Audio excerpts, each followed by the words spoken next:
Okay, hi. Welcome to the first live for Say What Now TV. We're here today to discuss the situation around the state of emergency. And, it's not looking pretty because right now the criminals have way by the balls. We're just here in limbo, nothing going on, no crime plan. All we're hearing is no state of emergency and no solution.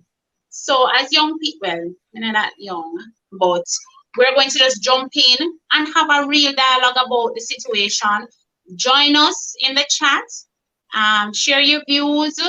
Feel free. I'm going to share a link soon where you can join us by video if you choose to. And let's just get right into it. Before I do that, if it's your first time to Say What Now TV's channel, be sure to subscribe. And we will, going forward, we're doing these lives every week. And let's just get right into it. So, for starters, Sasha Gay, just go ahead. Oh, please forgive all the mistakes. Let me just introduce my guest. Today we have Sasha Gay with us. We have Rashini, and we're just gonna go straight into talking about the situation. Sasha, not seeing your video in this window. I'm not sure what's going on. Are you seeing it on your screen? I'm seeing her. Yes, I am. Oh, you guys are seeing it. Okay, great. Yeah, but the important thing is that everyone is hearing me. Oh, good question. Shout out to the chat. Welcome. Can you guys hear us?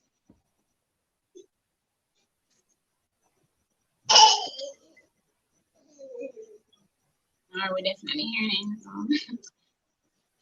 Can someone in the chat just let us know if you're hearing us, please, before we continue?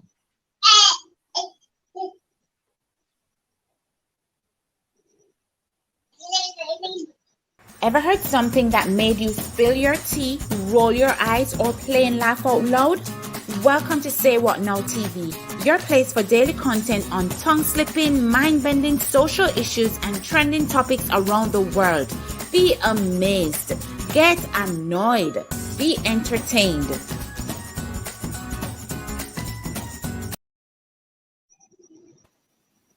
Okay. So, any feedback in the chat? Can you hear us?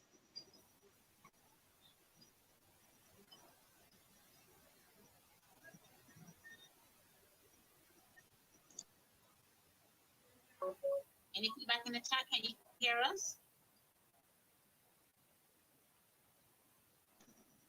Okay, great. Sasha Gay, let's just start with you.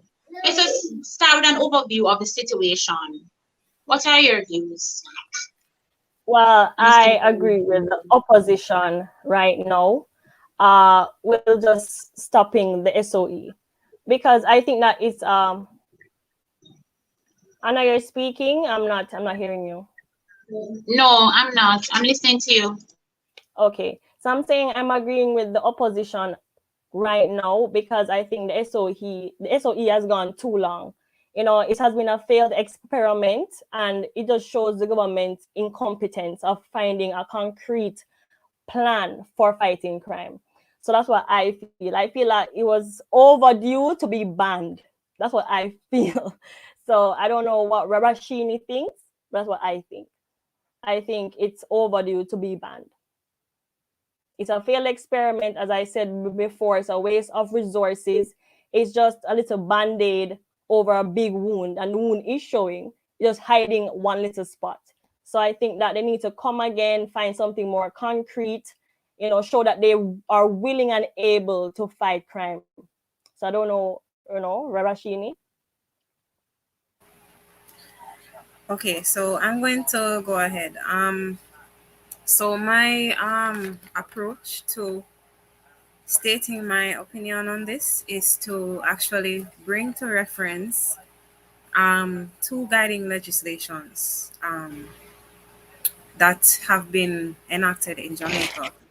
And those two are the ZOSO Act of 2017, which was an amendment, and the Emergency Powers Act of 1938, and the accompanying regulations. So it would be the Emergency Powers Regulations of 2018. But for this session, I'm just going to highlight some of the provisions of both the ZOSO Act. Can you hear me? Yes, we can. Okay, of both the We're ZOSO here. Act and the Emergency Powers Act. Um, so just a baseline perspective that I want to highlight that I do have is that crime and violence of all types is a major societal concern, and it's not to be overlooked or dealt with as a petty issue. So let me just get into it. So first, I'm going to kind of highlight some points from the provision from the Emergency Powers Act of 2018, being that this is the main legislation that has been used to basically oh, just a moment, my charger. No problem. Right, that All has right, for been those who are applied. just joining us, Rashina is just sharing some legislation with us concerning the state of emergency in Jamaica. Continue, Rashini. Right. So the Emergency Powers Act. So let me just be clear. So the Emergency Powers Act allows for the proclamation of a state of public emergency, being satisfied on the conditions that, for one, that a public emergency has arisen as a result of the occurrence of any earthquake, hurricane, flood, fire, outbreak of pestilence, outbreak of infectious disease, or other calamity, whether similar to the foregoing or not, or in another instance, that action has been taken or is immediately threatened by any person or body of persons of such a nature and on so extensive a scale as to be likely to endanger the public safety or to deprive the community or any substantial portion of the community of supplies or services essential to life. Now, when we look through these provisions outlined in the Emergency Powers Act, then we can see where there is room to take such action as to deploy public safety officials and military officials, police officials, fire brigade, and all of that. So we can see where there is room to apply the law as it has been done in the past as a basically a crime fighting strategy. So let me leave it there for the provisions of the Emergency Powers Act and just briefly bring to mind as well the ZOSO Act. Right. So the ZOSO Act it allows the Prime Minister in Council to declare zones of special operations. And what these are, they are geographically defined areas within a single continuous boundary in Jamaica as a zone of special operations. And the circumstances that may lead to a ZOSO being declared is, for example, where there are reasonable grounds to believe that due to rampant criminality, gang warfare, escalating violence, and murder, and the threat to the rule of public law, of public order, it is necessary to do so. Now, in the ZOSO Act, it goes a bit deeper at the community level, I believe, where the ZOSO specifies the geographic limits, the period in which the zone is to operate, and if extensions are granted, how long they should be applied for. And it also calls for a joint command system and the submission of reports at least every 10 days. And this is within the law. So the reason that I have compared those two acts is because my opinion is that if you really want to target crime at a community level, which is basically when they declare the state of emergency, they declare them in several zones or communities. And as such, I see where they're going to take a more comprehensive approach to fighting crime. However, the state of public emergency I think is an inappropriate application of the law. So I have several implications that I have made note of, or possible implications of the state of emergency applied as it has been in the past. So for one, there can be a misinterpretation of emergency situations at a national scale. So when I just reviewed the Emergency Powers Act, it's talking about large scale national issues such as maybe floods, earthquakes, and so on. So then when we continuously overuse the application of this type of legislation, it diminishes both the effectiveness, and it also can lead to public misperception of what an emergency is at a national scale or even at a community scale. So then when people start to hear that, oh, there has been declared a state of emergency, we no longer pay serious attention to the issue. Another implication, um, this is a personal view, that it is an inappropriate application of the legislation as a crime fighting strategy. It's not meant to be used as a crime fighting strategy. So we need to look deeper than that. There All is right. also a Thank you very much, possibility. Rashid. Hold on. Before you Oh, stick a pin, before you move on. yeah. For persons just joining, welcome to Say What Now TV Live. We're discussing the state of emergency situation in Jamaica. And we have Rashini right now sharing with us the different legislations. Right, she started with the Emergency Powers Act, and she's currently going through some of the parameters of some of the legislations and the implications that have for us currently overusing state of emergency status in the country. So back to you, Rashini. If you could All just give right. us a quick overview of the first one before you continue for our Okay. viewers. All right. I'm going to give the overview, and if there are any questions so far, we can get into that, or we can hold until I, kind of just go through everything that I was going through.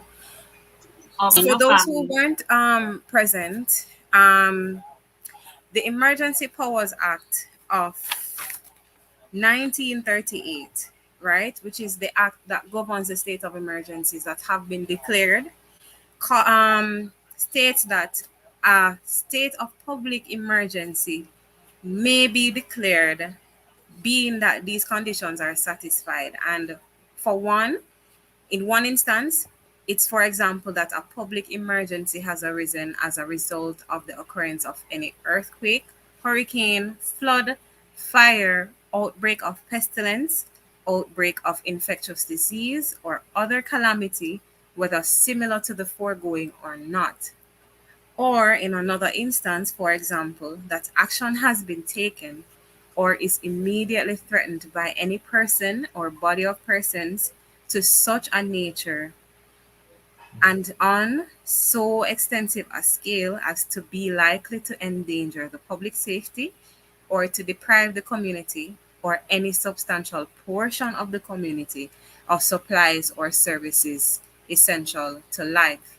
I had previously stated that where these provisions are satisfied, similar to where we see crime being rampant, there is some room for the application of this act to allow for states of emergencies to be declared. I also brought to the conversation another guiding legislation, which is the ZOSO Act of 2017. Now, the ZOSO Act it's different from the Emergency Powers Act. So the objects of this act, for example, are to declare zones of special operations, to uphold the rule of law while protecting the fundamental rights and freedoms of persons who reside or conduct lawful business in a zone, conduct law enforcement activities to rid a zone of all illegal weapons, ammunition, and other contraband. It empowers members of the joint force to search a person without a warrant, while as also is declared. and it promotes social and economic development in a zone through the efforts of various government agencies and civil societies. Now, the ZOSO, when a zone is declared, it requires that the geographical limits of a zone be stated. So specifically where the zone is being declared, how long the zone is to operate, and if an extension is granted, how long this extension can be granted, and it calls for regular reporting from the joint command force that is operating within the ZOSO area. All right. So Rashini, Mhm. in summarizing then, in your own views, for the lay person, Yeah. give us a quick 2 sentence as to what the legislation is saying a state of emergency should be used for. Okay, so a state of emergency should be used for events that are more of a national scale and affecting general public safety, such as where there have been instances of natural disasters, for example, or if you're having criminal activity that is so great that it affects the general public safety of the population. The ZOSO Act takes a bit of a more comprehensive approach where we're going specifically into targeting certain particular geographical areas, and it's more suitable to be applied at a community level. I know that's okay. I'm just going to continue. That's okay. Okay, continue. Continue, Rashini. All right. So what I'm getting at here is that the ZOSO Act calls for interventions at the community level. For example, regularization of street names for registration of people who have not been registered. And it allows for the collection of certain socially sensitive information so that they can create an actual plan now how to address the issues at the community level. So I'm not sure why the ZOSO Act, it has been used and applied previously, but I feel like declaring zones of special operations, for example, would be a better approach or a start, a baseline to creating a comprehensive crime fighting strategy. So they can use that as an opportunity to collect their data and to really highlight what issues are affecting these areas. And then it requires reporting continuously and so forth, so then we can monitor exactly what is going on. So I was going through as well certain implications that may arise from the continuous and overused application of the Emergency Powers SOE. Act. All right. All right. Um, Don't take it there yet. Don't take it there yet. Let us pace ourselves. Let us just acknowledge our guests in the chat. Welcome again. Thank you. We're hearing okay, liking the topic. And some of you, if you want to just jump in and join the conversation, I'm going to share a link soon for you to jump on screen. But Sasha Game, let's just take it back there a little. Rashini has shared with us the legislation. And before we go into the implications of what we're seeing on the ground, what are your views concerning the legislation? Do you agree that what is outlined in the Act and what is being done by the government is aligned? I don't think it is, and I think they're abusing the acts. I think that they're manipulating the acts, if that's a good word to use. I think that the state of emergency, or Rashini would say the ZOZO or the emergency of powers, I think that they subtracted some parts of it to use for their crime plan. And I'm okay with it in 2018 when it was just implemented. I thought it was a good idea, not fully understanding what the act was at that time, as an average person. I did not know what the act was at that time. So when they implemented the state of emergency, the ZOZO, I thought it was a good idea, to deploy the soldiers, to put in the security forces within the communities. I thought it was a good idea at that point. But moving on to 2019, crime went up, and it just showed like, nothing happened. It was a temporary fix to the problem. And then they moved on again to 2020 last year, June 14th, with the same plan. And they come again this year, 2021, with the same plan. And each year you notice that after each state of emergency, ended, crime went up even more. All right, hold on. Let me jump in right here. What do the numbers say? I know we're saying that the crime has escalated with or without an SOE, but Yeah. truly has, based on the records out there, the crime numbers are reduced when there's a state of emergency. I'm not sure if it's because of the Reduced. restrictions that are Yes, placed Anna. on Sorry person, to cut you you. know. Yeah, man, that's fine. Yeah, so that is a fact because, as you said, at one time in your previous video, when the cat's away, the mice will play. But when the cat is there and the mice hide. So during the state of emergency, when the cats are there, the mice, is hiding somewhere. And then when the cats are gone, there comes the mice, being Okay. rampant. But So you're no, saying, what are you saying then, Sash? You're saying we can't keep this up where you no. restrict us so the numbers drop by default. That Yeah, can't be the by case. What default. you're saying? So that means that there's no real change in crime. There's no real change in crime because it's just like you're doing something very bad and then your mom comes in and you stop. But as she's gone, you start again because guess what? You don't want your mom to see you. You don't want to have that, the consequences. So that's why you stop at that point. But will you do it again? Oh, yes, you will. Because guess what? You did not face the consequences. So I Okay. think, I hear yes. you. So it's basically the SO is there for a temporary fix to crime, and crime reduces by default. So there's no real change. Okay. Nobody's locked up. No, I mean, the nation is seized. They still have them. The criminals are still about. What happened? What real change came from the SOE? All right, that Because is debatable. That's debatable. But let's hear from one of our guests. Wells Gold is saying that I believe that the SEO, the state of emergency itself, is not bad. However, constantly having that creates a sense of over familiarity. What you guys that's think? what I'm saying. Ashini? That's what I I'm yeah, saying. I agree. So basically it diminishes the effectiveness of applying declaring a state of emergency on many levels. So I agree. All right, fair enough.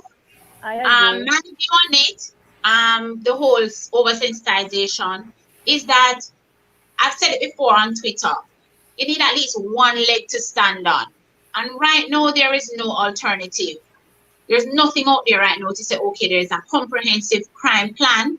And Rashini, you shared earlier the legislations.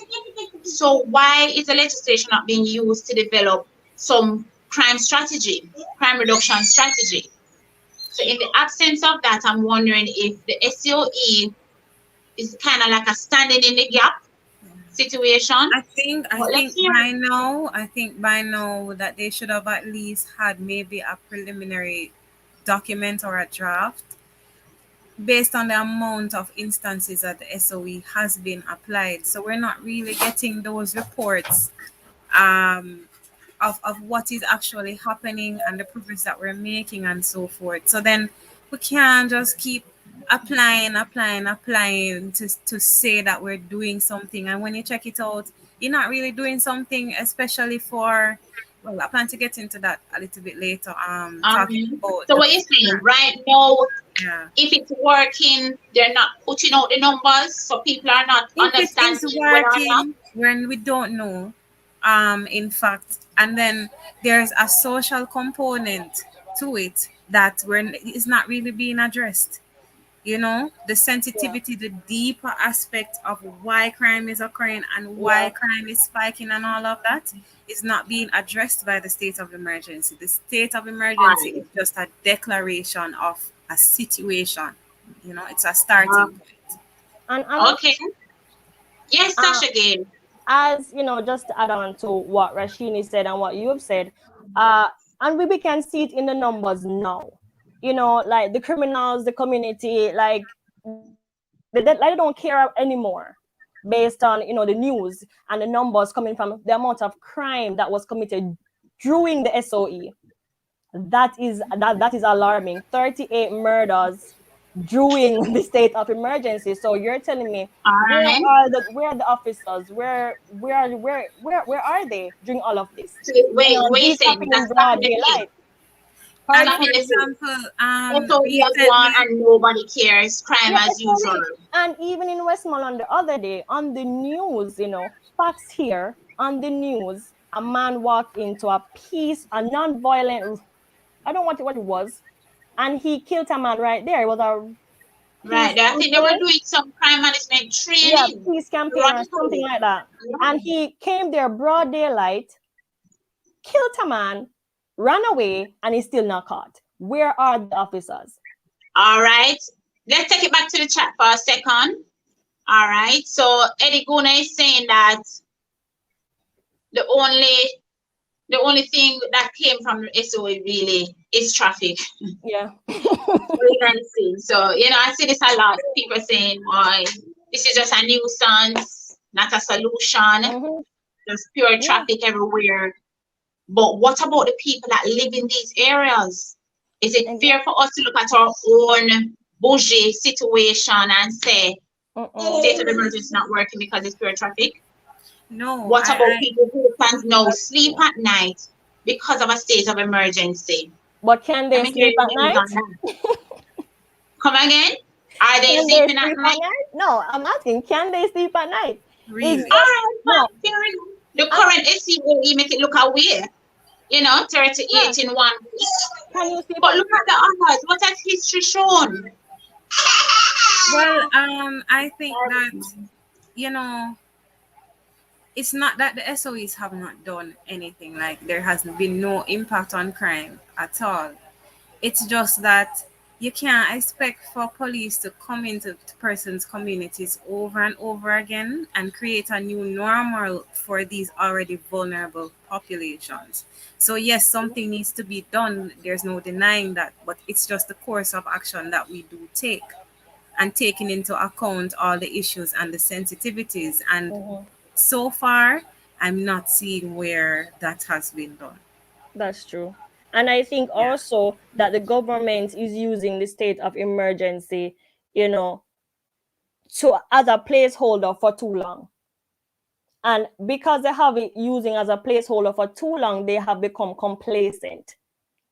Okay, so it's not just the police and the security forces. No, We're it's not saying that the government themselves, the one using the SOE themselves, are also, as becoming complacent. Broad had said earlier, that just over familiarity. Yeah, they're becoming complacent. Like they're like, okay, crime is up again in Kingston East. Let's just throw in the state of emergency. Just throw it in there just for now. Right, the You know, bandit just takes to it pretty up here in things the a bit. chat. Just to pretty up things a bit, and they don't realize that crime is something that is deep. It's very complex, you know. And I think that they need to have an holistic approach in tackling crime from the root. And the root has a lot of, a root of a tree. It's a lot. You have poor governance, poor planning. You have unemployment, the uneducated youth, unattached youth. So all of those things are at the root. And what I see the government doing to remove the tree that is crime is just removing leaves and then chopping off the branches. The root is there. And it seems that they're afraid to uproot the tree, get rid of the tree. That's what they're afraid to do. Because All right, SOE is like chopping off the branch. so you're saying that they're hiding behind the SOE. They don't want to form a crime plan. So they just the SOE is a quick fix. Yeah. That's what they're saying. Yeah, and I believe the SOE is like a quick fix, like a band-aid. You scrape off, you're riding a bike, you scrape off your foot, and the one little patch you put on the band-aid, but the rest of your foot is like open. The store is open same way. But you know, with the Oh, band-aid on, it gives you a false consciousness, like, okay, SOE crime is down by 2%. It makes you feel that temporary relief. But is crime really down? That's the question. okay. I Yeah. hear you. So stitches want, not You mandate. need surgery.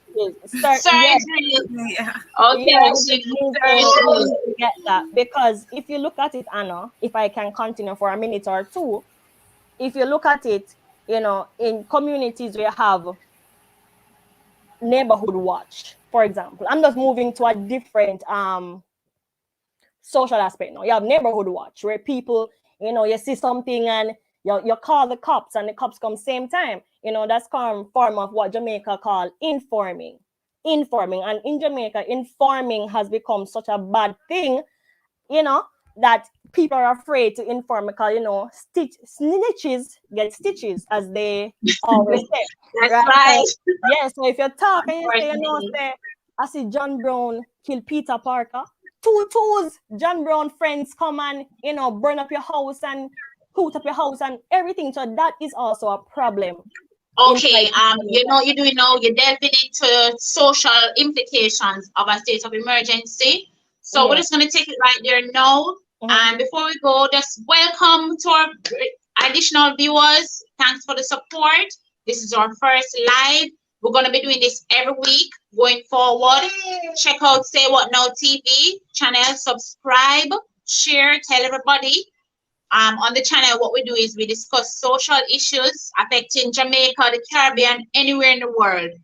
And weekly going forward, we'll be having these lives to just discuss some of these common issues based on what's in the social space. So welcome again and thank you for the support. I see you talking in the chat and everything. Keep it up. We try as much as possible to touch on all the issues being raised in the chat as we move forward. So now we're just going to take it to the social implications. And Rashidi, let's just start with you. What are some of the social implications of a state of emergency? All right. So I want to kind of highlight three very important social implications. And one, the possibility of continuous abuse of military or police authority in communities. Example, where there's detention or harassment of ordinary civilians who are perceived, not in fact known, to actually fit into a stereotype or criminal classification without warrant. Um, Another one is the further marginalization of especially vulnerable communities and populations. So people are being basically stereotyped and feeling the impacts of living in certain places over and over again. So, you know, we need community intervention. We don't need them to be on the public face all the time as, okay, this is a bad community, so to speak.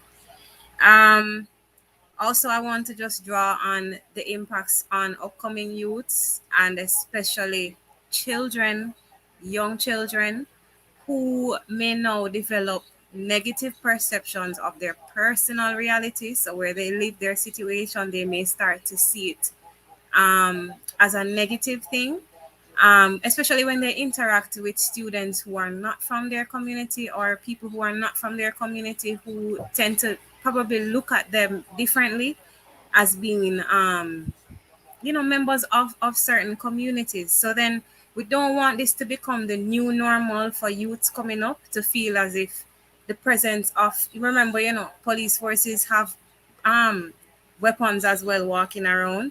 We don't need them to be seeing this continuous and consistent presence of military forces and criminal activity. So yes, something needs to be done yet again, but we have to think about the especially vulnerable communities and populations and how they're being impacted on a real level by these SOEs.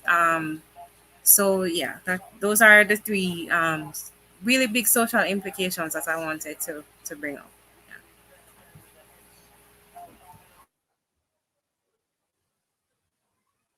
I'm not hearing. Sorry, my mic. What are some of the social implications from your view, Sasha Gay? I I had the limit public participation. I think that is very important for the public to participate, but the act doesn't allow that. The act does not allow the public to participate, and I think that's where the problem is. So I think that you're silencing the citizens. They're facing the issues. They know the people who are causing it. They know how they feel. And then you're telling them to be quiet. Stay in your house, let me walk the street, and then you don't know who you're looking for. You don't know where to look for them, but you have the people who can help you locked in. So I think that's also social implication, silencing the people. And as Rashini said, I also had that point, harassment. Because you have authority, you're going to force, people to do what you say. You're going to falsely accuse people. And I also noticed that during states of emergencies, jail houses are full of innocent people. They just randomly pick up somebody and the person might give them a back talk, them lock them up. That's a Open waste at of, the shop mentality. yeah, go open at the shop. How Is dare this, you? okay, I hear this a lot. Is this fact or perception? Fact. Because say bad news sell. So they went always No, put it out I there, have somebody been wrongfully walking in the accused. streets in No, Montego Bay, for example, and I've seen them really rough hosting some persons who just walking on the street. So And I I think mean, and that makes me, yeah, go ahead. Sorry. yeah, that makes me a little bit aggravated by it because not it's not how you look, it's not the stereotyping, it's the fact behind the matter. And then sometimes the persons who are actually committing these activities, they don't ever see them, right? So I don't think it's an effective crime fighting strategy. I want to add to what Sasha said quickly, and just kind of bring up the fact that I'm saying that the ZOSO Act would allow for that public participation, actually, because it is calling for certain social and economic interventions within these zones of special operations. And I think it's a bit more of a friendly title than a state of emergency. You get me? So All right. Tell us when the highlighted, section of the legislation. I can find that. The section right, that speaks to how you engage the public okay. before you go about implementing a state of emergency. Which section and which legislation? All right, so the legislation is the Zones of Special Operations Act, Special Security and Community Development Measure. All right, let me tell you the full name. It's the Law Reform, Zones of Special Operations, Special Security and Community Development Measures Act of 2017. So that's the name of the act. The section that is talking about the social intervention aspects is in section 23, but let me go to that section so that I can better say. Okay, no problem.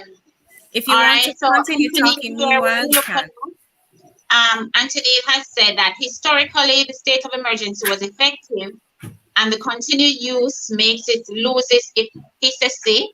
I hope I said that right. And so a new approach needs to come in and replace it. So let's hear your views in the chat. What do you think? All right. Anna, can I continue now? Yes, you may. Go ahead. All right. So in section 23, it calls for the establishment of a social intervention committee. And this committee is supposed to assess the conditions within the zone, including the state of the physical infrastructure, health, environment, land tenure, housing, and settlements. It's supposed to identify threats to sustainable development, develop a sustainable development plan, recommend social interventions, including compulsory school attendance areas and local improvement and urban renewal initiatives, coordinate the implementation of social intervention programs by public bodies, and and so forth. I don't want to exhaust it. You can check out the act if you really want to delve into it. But then this committee can actually bring about the liaising with the community members and certain groups within the community. So it's in section 23 of the ZOSO Act. Right. Okay, thanks, Rashini. So if I'm to weigh my 2 cents in terms of the social implications, I don't know. I'm torn because I see some good coming out of the state of emergency where the numbers go down, and that is the goal. So the goal is reduce crime, and a state of emergency or anything else that we choose to implement is getting that done. The target is being met. What I find is that not much light is shed in the public on the success of the system. So I don't know if what is in the public space is skewing our perception to say that it doesn't work. But honestly, in the absence of anything else, what should we do? No SOE, then what? What can we do? Today, SOE, the SOE expires today, right? So Sash, Rashini, the chat, everyone, what are some solutions? It expired today, so we're hung out for dry. What is the solution? Right. I just want to kind of wrap up my section of the argument. Okay, so I think this presents some opportunities to revisit and review the crime fighting strategy used by the government. There's also an opportunity to formulate a comprehensive plan for community intervention, and the possibility towards taking actions through better suited legislation, for example, the ZOSO Act. So there's certainly a gap, but there's a question of what has worked. So what I am suggesting is to possibly look into the application of the ZOSO Act and what it is requiring, and see if this is if through that act we can create some measures and programs that will actually come to the result of creating a comprehensive crime fighting strategy. But Rashini, that sounds like a scratch record, you know. Everybody has been saying that. We need to go back to the drawing board. Okay, yeah. We're at the drawing board. Now what? Everybody has that to say. Yes, but we don't have the authority to initiate. So I feel like where it is initiated, where we start to actually target it maybe at the highest level, which is the government, where the technical professionals are. I think this is a bottom-up approach. Okay, sorry. So what do you suggest? And of course, you have a voice. We mean you have no authority. Well, we are the people. That's why. The problem. We don't think you have the right. Yes. Wait, sister. And that's why, you know, in my recommendation, I had public participation. If you open your mouth, people will know what's happening to you. If you open your mouth, people will know, you know, and sit there all quiet. You know, they just assume that what they're doing is okay, and they continue to do what they're doing because what? You accept it by default. Yes, so yes, you don't have to stop it on your throat. We jump and we just accept. Yeah. But this is a space where you can be heard. Here we are now in this forum. What are some possible solutions? Let's take it there. Let's take it there. What can we do? Outside of SOE? Start from the root, right? Trying to look at the ground. You know, where is crime coming from? You know, what starts crime in a community? Look at the trends over the years. Trends as in, you know, the number of crime, the types of crime, the ages, you know, the gender, and it's mostly males. And the males who commit these crimes are unattached. They're unattached males, and unattached mean they're unemployed, uneducated, not hustling. They're just there. They're living because they're not dead, right? And once you're living because you're not dead, you know, the devil find work for idle hands. So they form gangs. how can we dismantle gangs? Where can we start in dismantling gangs? Because 70% of murders in this country are gang related. So you're telling me, as the Minister of Security, you can't find a solution into how to dismantle a simple gang? What I have seen, and this is not fact, so do not, mark me on this, is that what I've seen, even in my community as well, they're allowing the gangs, to just fight and kill each other. Simple as that. Simple one, too. And I think that's an approach they're taking to not involve themselves.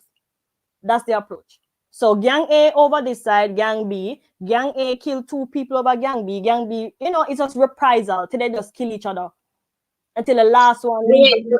But maybe them like that. You see? Yeah, because they can't strategy you want, which is really bad from a human rights standpoint, that you want them kill off the criminal, them kill off them one another. Yeah. And that is all views beyond that as a country.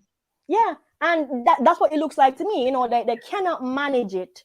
They cannot manage it, and they cannot manage it because they're not capable. They cannot manage it because they are corrupted themselves. They cannot manage it because they don't want to uproot crime. Because once you uproot the main cause of crime, I'm telling you, the amount of worms, cockroaches, kinds of rodents are going to come out of that root, out of the ground.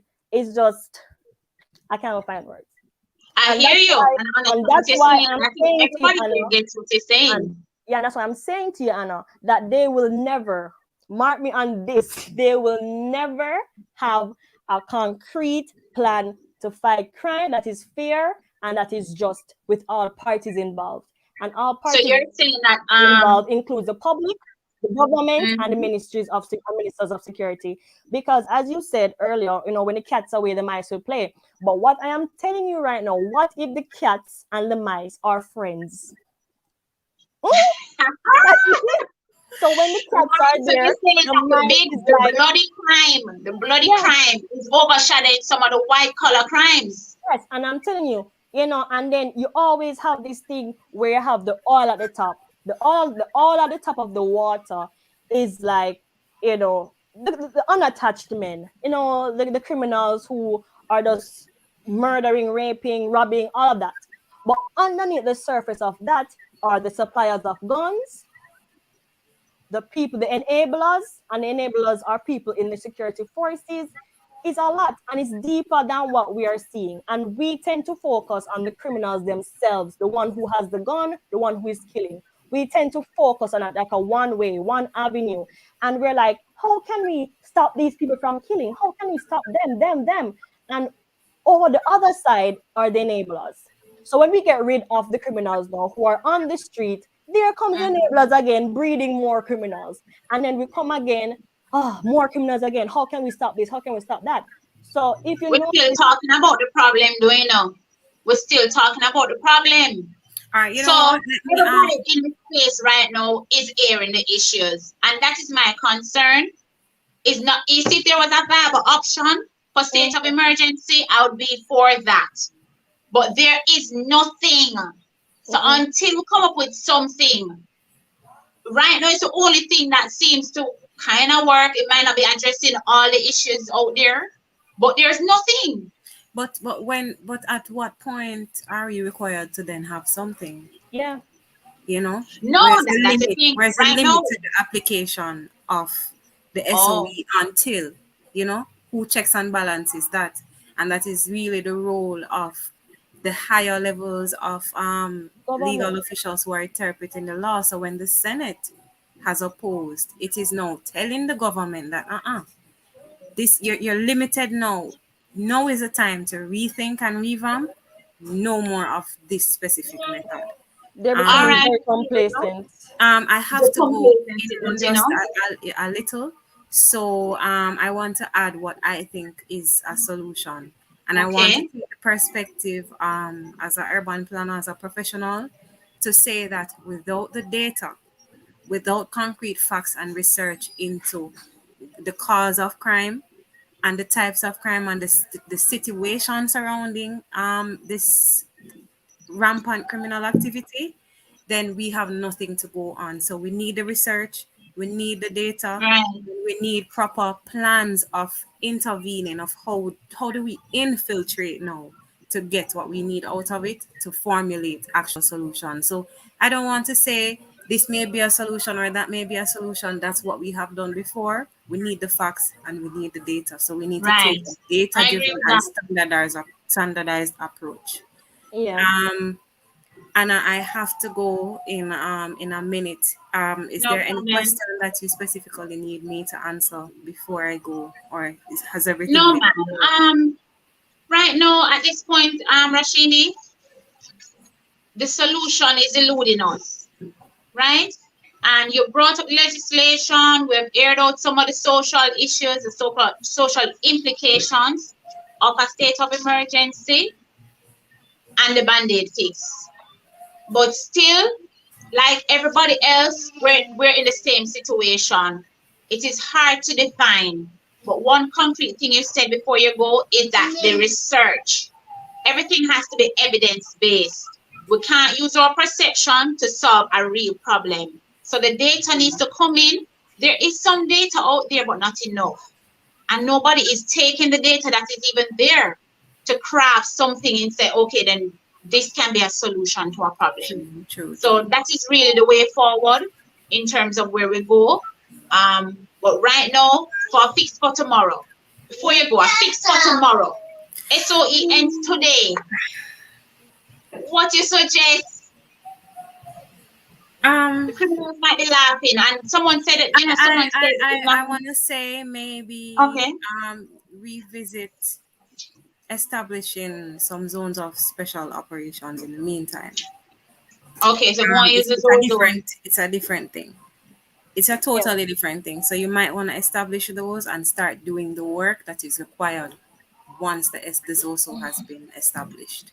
So I'm saying an alternative legislation in the meanwhile can be applied, and it has been applied before, where they started to even I know in Mount Salem when they had one of the first ZOSOs, they started to go in and actually collect some information and regularize street names, and they were doing some work as a starting point. So that's my suggestion. It may not be agreed upon, but that's what I have to say.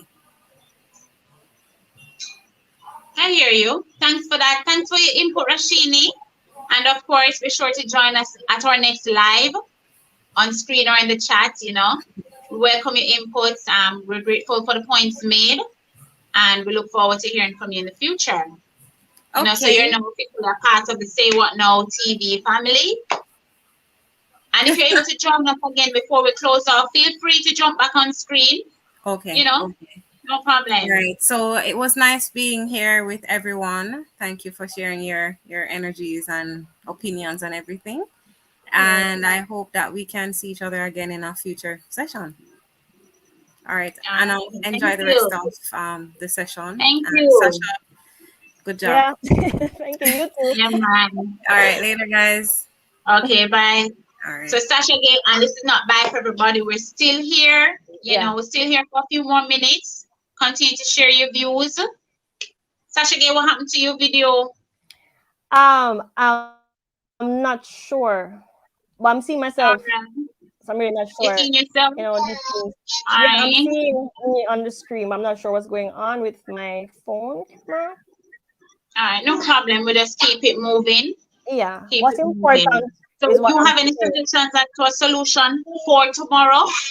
Oh well, So I agreed with Rashini's point because it involves public participation, and I think that once they're trying to involve what the public has to say, have the public have like the neighborhood watch. Neighborhood watch is also a form of public participation, but it's different with the culture of these areas versus the areas that actually have, you know, the neighborhood watch. If you understand what I'm saying, I know. So you have neighborhood watch up in Cherry Gardens. It's different having a neighborhood watch in Kingston East, in May Farm Road, Bay Farm Road. It's different. So when you have public participation, people talking or people informing, if that's Is that's the word? No, but you mentioned earlier in the start, so people hate that, People hate the snitching Snitches thing. get stitches. Yeah, but because I'm that's not has saying to become it the like some of culture. them, if they talk, they're at risk. Yeah, because By that the has same become the people to protect culture. them. Because that has become the culture, Anna. And each thing that we think to implement, there's always something going downhill with it. Always. So it's very kind of it's difficult now to pinpoint and to select. Go ahead, sir. Yes, I'm saying it's difficult to pinpoint and to select right now, what could be implemented for tomorrow. But I think Zozo is a good step. But also, having it as a good step does not mean that it should be the number one strategy going forward. It means it's just a placeholder for now. And they have this placeholder from 2018. So I think the Senate is showing them, as Rashini said, that now is the time to put a foot in, to find something more concrete, something more comprehensive. We can't continue with Zozo and SOE. We need more security forces being deployed in these communities on a regular basis, not just in state of emergencies. Every day you deploy them within the communities. See what we can find. They move quickly on intel. For example, I don't mean to really stray from the topic if I am, but I've noticed that during state of emergencies, they don't really tend to find the most wanted men within these communities. And then when you hear on the news 2 days after, you hear that most wanted man was killed in a next parish by gunmen. Those things make you wonder, what is happening? How are the criminals finding other criminals, but the police can't find these criminals? Those are the questions. I hear you. Let's see. Chat persons in the chat. What are your views on some of this? Do you have any solutions up your sleeve? We're high and dry right now. No state of emergency. The powers that be has cancelled the SOE, right? And we cry out about security.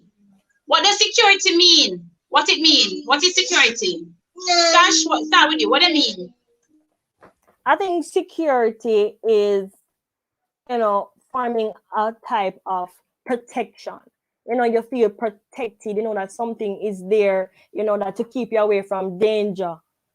That is what security means, that you feel protected under that. So whatever it means, it could be a person, it could be a thing. You feel secure, you feel protected. So that's what it means to me. And I don't think we have a security force. I hear you, but for me, I think security mean the solution, like using the security forces to come up with a plan. But honestly, can you tell the public that plan? If you come up with a strategy for crime and you put it out there in the public space, you just tell the criminals the plan, and you defeat the plan in the same process. Exactly. So how you gonna see something like that? Oh, yeah. I was thinking the other day, if you're going to have one of these pop-ups, what they call a state of emergency, you don't announce it. So I don't feel like you should announce it to the public, because if I'm a criminal, putting myself in a criminal's shoes for a minute, and I'm sitting there with my gang or whatever on the news and just says, tomorrow at 7:00, state of emergency in this and this place, I'm leaving. Why should I be there? Why am I going to stay there? So I think that what he needs to do is to do a pop-up, just a random running into the community. Although they can say that it is not constitutional to just pop up like that. But that's the best solution right now. To just run in. The JDF, the JCF just pop up in different angles of the community, different borders. So nobody can come in or come out. And you check houses, you check cars, you just do a full check. And see and see where that comes, See how many criminals you find. And the chat is saying he'll be rich if he gave them the solution. And we don't like that kind of attitude. We're one people living in a country. right? We need persons to come together and say, okay, then these are some solutions. But the government needs to provide a table for us to sit at and share our views. Yes. We should be allowed, no matter what color you're on, right? Whether security or you're for the SOE, create the table, right? And we will all come to the table and share our views. Yes, social media is doing a good job where persons are stating what their views are on SOE, but nobody so far is stating a solution. Maybe we really don't know, but it's open for discussion. And as Rashini said earlier, the research is required, right? So that we can take it there on facts, using the facts to fix the problem. And Sasha Gay, you mentioned earlier that the problem will never be fixed because the problem is covering some other deeper issues that the government doesn't want to expose. Yeah. You know, and it's not just the government; it's everybody. You have all these white collar, high level crime going on. Yeah. So it's complex. It's a complex issue. But if we can't use SOE as a solution, we still need a strategy, at least a framework that can be publicized to say, okay, we can't tell you the details, but this is, you can't, well, maybe not, because you can't even share the approach. You can't share the approach. That's the point. You can't share the approach. And then you cannot trust people not to share the approach. Yes. So it's but tell us something. You have to find something saying, because you being in power, you do not have the authority to not say anything. You cannot know the answer. We are human. But create a forum. Somebody out there, my sister Eddie Guna says him have the solution that, but they would have to pay him. Other persons might have an answer too. Create the table for us to sit at to share what some possible solutions are. Because such honestly, me type here about the problem. I'm solution oriented. I don't like hear the problem. So tomorrow you have grill on your door and your window them or something. Yeah. yes. You can come tomorrow, you know, people. Whatever on the system up out there now as barricade and whatever will be down. But Anna, as you said, you know, being solution oriented sometimes, you know, like sometimes it's so hard to think about a solution for something so complex. No way we can't approach life like that. No matter how big the problem is, you know, approach it at bite size. Piece, there must be something, all right? We can't fix the overall problem. And you can break it up. Yeah, that's short term, medium term, long term.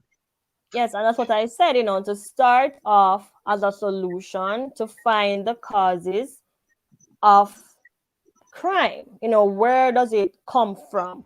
And I listed them out earlier. So you attack those first, and then you see, you know, if anything changes within these communities. So you attack those first, you see if there are any changes. But while doing that, you're simultaneously working on a concrete and comprehensive plan to fight crime. Simultaneously. Fair enough. So simultaneously. You know, I think that's a good cap off for today's live, because if we continue, you know, I want to hear how we're going to fix this. Maybe that's for another discussion. But I think we've shed enough light on the problem, as everyone else has done. The problems are glaring and obvious. So we've taken it there. I think we've also highlighted what the law says. The legislation is out there, right? The Emergency Powers Act was outlined today. And for those of you who, I know this is live now, but there are persons who will be watching the replay. And if you're joining us from a replay, be sure to subscribe to the channel, including those of you here on the live. You know, the channel is new, but I wanted to create a space where we can share on social issues that affect us and not be biased in our views. Check out some videos on the channel already airing some of the issues, but going forward, this is our first live. So starting next week, we'll have a live every week on some of the topics. You know, you can also join me on Twitter, right, where we post issues, etc. So stay engaged. with Say What Now TV. We thank you for sticking with us from the beginning, and we welcome your feedback going forward. Sasha Gay, before we even finalize and close off, any final words you want to leave the public with concerning state of emergency? Well, I think I've said it all, and I think what Eddie said, Eddie Goon, I've had solutions. I think he should share those solutions. Like, think about them, share them for free. And then the pay would be the changes in crime. I think that would be a good like that. I like that. The payments would be changes solutions, in crime. right? A reduction in crime. Yes, and that's how we must think, man. As comrades to the country, we need to understand that we're in this together. It's not a color thing. Partisan politics is old, outdated, right? Everybody has to come together. And if you're opposition and you have the solution, because I know you stated, okay, security is a better measure. Share those ideas with the government, if not the public. Share those ideas, because whether you're in power or not, the problem affects everybody. And crime is not a respect of person. It is just there. You're here today, you're gone tomorrow. And we cannot allow criminals to have the country holding us by the balls. Right? We need to stand up, hear our voices, put it out there. Use social media, very, very influential platform. Put it out there, whatever it is you know that can fix part of the problem, because we can't solve it all. Put it out there. Let the government know. The Prime Minister is on Twitter. He's on all of these social media handles. Go. If you don't want to put it in the open, go DM him. Go DM the PM. DM the PM. You get it? Yeah. Because it's so much no. All the time is always no, I don't like this. No, but what can you do? Give some solutions, some recommendations, to the people in charge, instead of saying, oh, that's not going to work. Why is it not going to work, and how can you make it work? Right. So I think that's the key. Yeah, man, definitely. Give the public a voice outside of social media. Make it formal. Go on TVJ, CVM, something. Formalize a discussion where persons can really table some proper solutions, right, to the problem. And the rest of us will keep talking. Because as a planner myself, I would look on, as Rashini said, research. I would look on the trends over the years. What are the causes of crime in these communities? The number of crime increasing over the years or decreasing, the age groups, and I find something that will attract that specific age group to be engaged. I have a view though, you see? Yeah. I don't know if it's a perception or a fact, but sometimes government just know who them a kill. It's like, and maybe people believe that too, like, them not gonna come for me because they know who them a kill, them know where them a kill and who in a problems and what. But yeah, but why did they have to do that? How did it reach that point? Yeah, that's the question. How did they reach that point to have that mentality that I have to murder this person? Yeah, why take it there? Yeah, why? Resolution. Why have to kill snuff the life out of somebody else? Exactly. Everybody have one life to live. You want your life. I kill you, you kill one of my friends, and I burn out your friends. It's just the reprisal and all that. And why you need to that's solve anything. Exactly. If the man owe you money and you kill him, you get the money? No. So I agree with you. It's and behavior change is key. That's a long-term fix. Yeah. We culturally this can't work. Crime just leg us up. One small little island. We're top 5 in the world, Yeah. And somebody said it's the culture of poverty, and I don't think it is. And I think that they have engraved that in the minds of those people. So that, this is the culture. This is what I know. This is what I live and see. This is what I'm going to die and leave. They have engraved that in the minds of the people, that this is a culture of poverty. Crime is not going anywhere. From your born until you're dead, crime are gonna do. And that needs to be gone. What will I say? A poor man alone a gunman? Yes, that's What what about they the have. rich people that are paying the poor then, if I saw? That's what To I'm go commit the saying. crime. Uproot. If you uproot the tree of crime, all those things will be revealed. All those people, and you'll be shocked.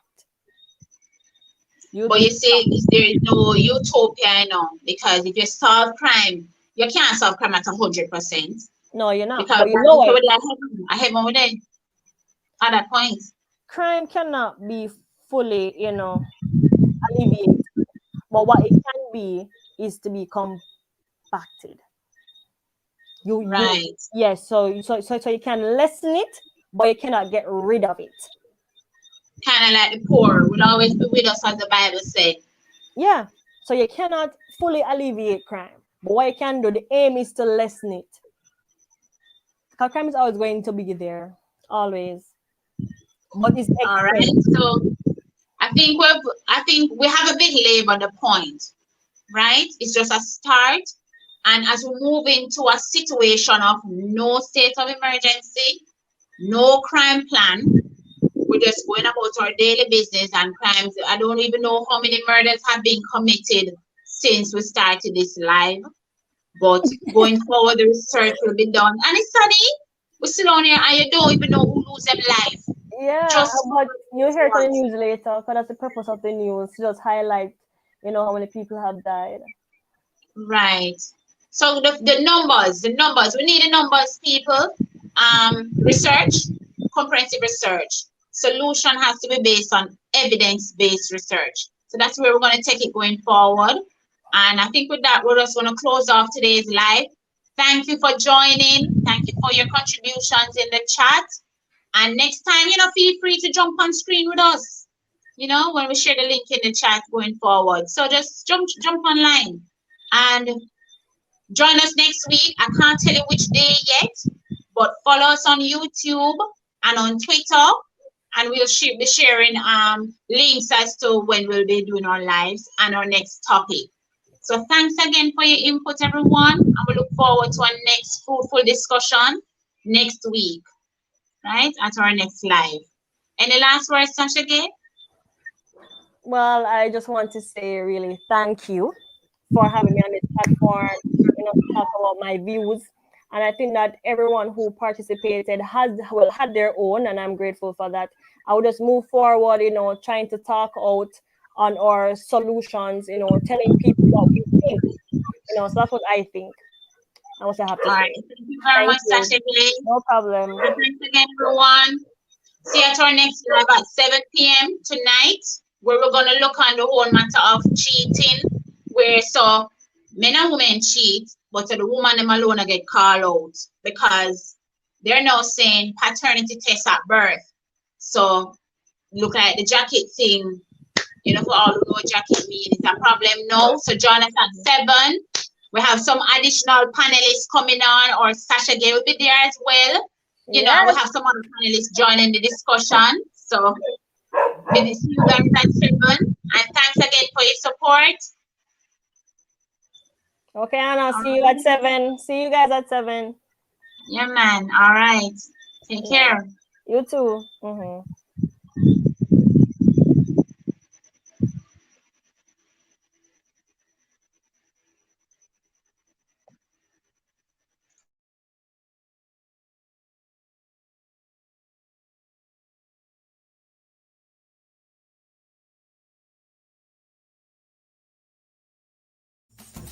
Do you have a burning issue that would shock or entertain our viewers? Share your scoop at saywhatnowtv10@gmail.com.